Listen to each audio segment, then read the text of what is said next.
one of the pioneer members of the Justice Society of America. In order to gain superhuman strength, durability, and speed, he needs to take a substance called Miraclo. Though its effect only lasts for 1 hour, his dedication to fight evil is unbroken. He is Rex Tyler, also known as Hourman.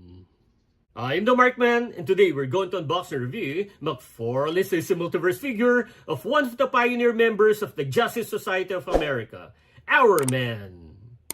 So are you ready? Then welcome to the Markverse.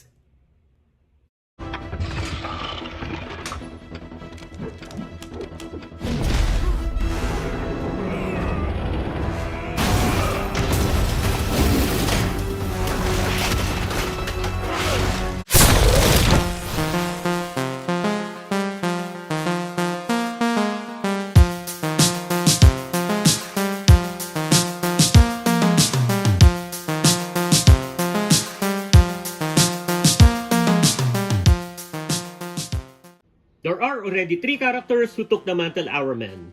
This is Rex Tyler, who is the first Hourman and a pioneer of the Justice Society of America, which is considered as the first hero team in comics. Together with him in JSA are Dr. Fate, the Spectre, the Flash Jay Garrick, Green Lantern Alan Scott, their leader Hawkman, then Sandman, and the Atom Al Pratt. The last 2 are the only remaining members who have yet to get a McFarlane figure. I'm hoping we can still get the 2 before July 2026, if you know what I mean. So those are the 8 original members of JSA. Comparing this figure to the comics, the only inaccuracy I can see is the lower part of his cape. In the comics, it has red lining at the lower portion, but here, there's none. And since we already started talking about his cape, let's continue with that. I really thought that McFarlane was done with a single pose or plastic cape and will sustain its ward cloth cape.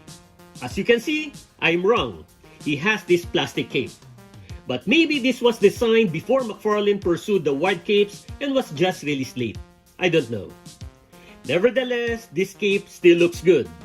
With its wrinkles and very striking yellow color, I still like it. Attached also to the cape is his hood, and when I touch this, I definitely feel it is separate from his head. So let's carefully try to remove it.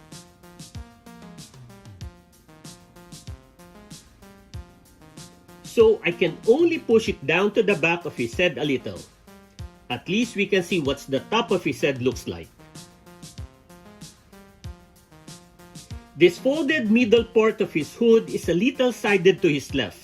So the best side of moving his head for posing, obviously, is a little to his left as well. It will look awkward if both are on the opposite sides. And if you think the cape and the body sculpt look familiar, yes it is, because it's the same sculpt as the Spectre.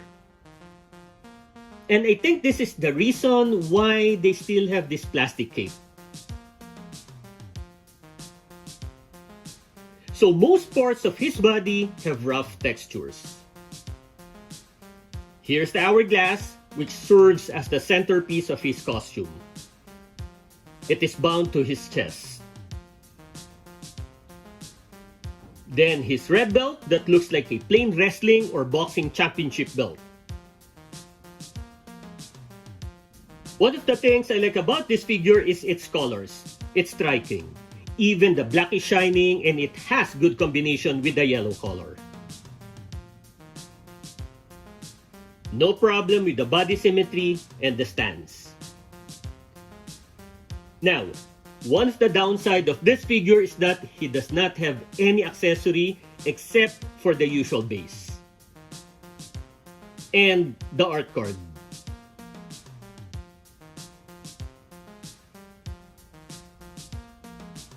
Not even interchangeable hands.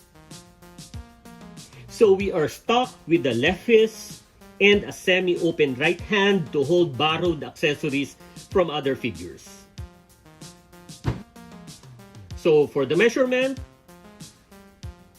he stands 7 inches.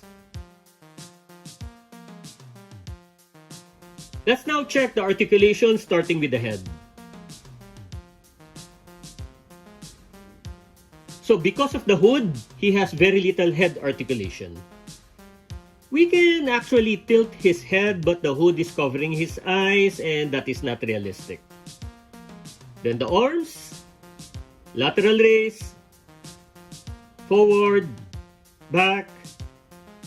The cape is restricting its full motion, but that's understandable.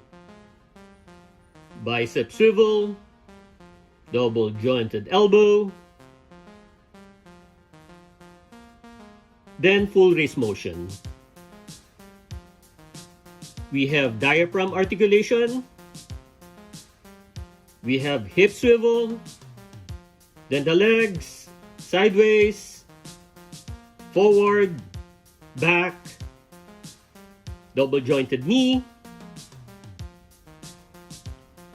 full ankle movement, and toe articulation. Then the comparison. Let's start with the other JSA original members, Dr. Fate, the Spectre, and the Flash. Then Green Lantern and Hawkman. Next are the other JSA members, Mr. Terrific and Citizen Steel. Then Captain Marvel, Black Adam, and Cyclone.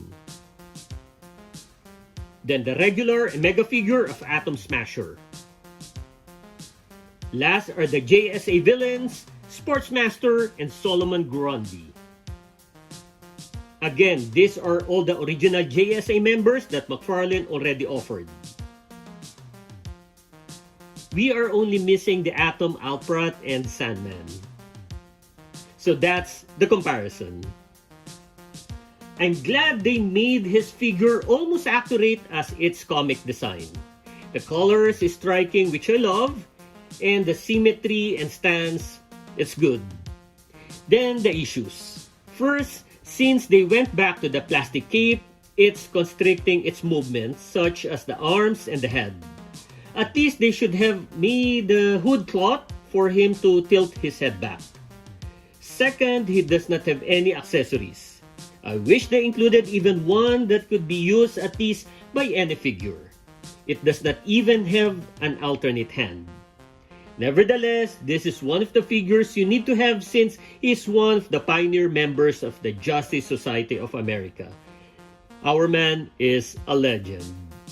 So, if you like this video, click the thumbs up button, please subscribe to my channel, and don't forget to push that notification button since I publish new videos every week.